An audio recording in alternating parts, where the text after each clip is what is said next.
আসসালামু আলাইকুম রহমতুল্লাহ। সম্মানিত দর্শক, আল্লাহর এই দুনিয়ায় যে যেখান থেকে আজকের এই ভিডিওটি দেখতেছেন সবাইকে জানাই আন্তরিক শুভেচ্ছা। আজকের এই ভিডিওতে সবাইকে স্বাগতম।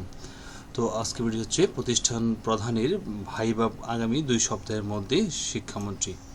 চলুন আমরা এখান থেকে বিস্তারিত জেনে নিই। শিক্ষা এবং প্রাথমিক ও গণশিক্ষামন্ত্রী ডক্টর আ.ন.ম ইহসানুল হক মিলন বলেছেন, প্রতিষ্ঠান প্রধানের ভাইবা আগামী 2 সপ্তাহের মধ্যে নেওয়া হবে। বৃহস্পতিবার 2 জুলাই প্রাথমিক ও গণশিক্ষা মন্ত্রণালয়ের সম্মেলন কক্ষে প্রাথমিকের প্রধান শিক্ষক নিয়োগ সংক্রান্ত মামলার নিষ্পত্তি উপলক্ষে আয়োজিত সংবাদ সম্মেলনে তিনি একথা বলেন। সংবাদ সম্মেলনে তিনি আরও বলেন, প্রতিষ্ঠান প্রধান নিয়োগের মামলায় গত পরশুদিন স্টে অর্ডার পেয়েছি 3 মাসের। সেটাও আমাদের অ্যাটর্নি জেনারেল সাহেব ভ্যাকেট করে দেবেন।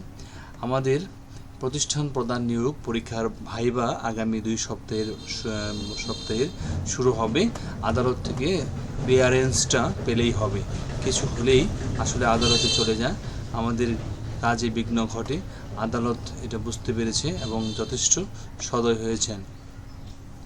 তিনি বলেন, মামলা জটিলতা কেটে যাওয়ায় সরকারি প্রাথমিক বিদ্যালয়ে প্রায় 32,500টি প্রধান শিক্ষকের শূন্যপদ পূরণ সহ নতুন সরকারি শিক্ষক নিয়োগদানের কার্যক্রম অচিরেই শুরু করা সম্ভব হবে। সংবাদ সম্মেলনে এছাড়াও উপস্থিত ছিলেন প্রাথমিক ও গণশিক্ষামন্ত্রী প্রতিমন্ত্রী Bobby Hajjaj, attorney general barrister Ruhul Quddus Kajal সহ শিক্ষা সংশ্লিষ্ট কর্মকর্তারা। তো আজকে ভিডিও এখানে শেষ করছি। ভালো থাকবেন সবাই।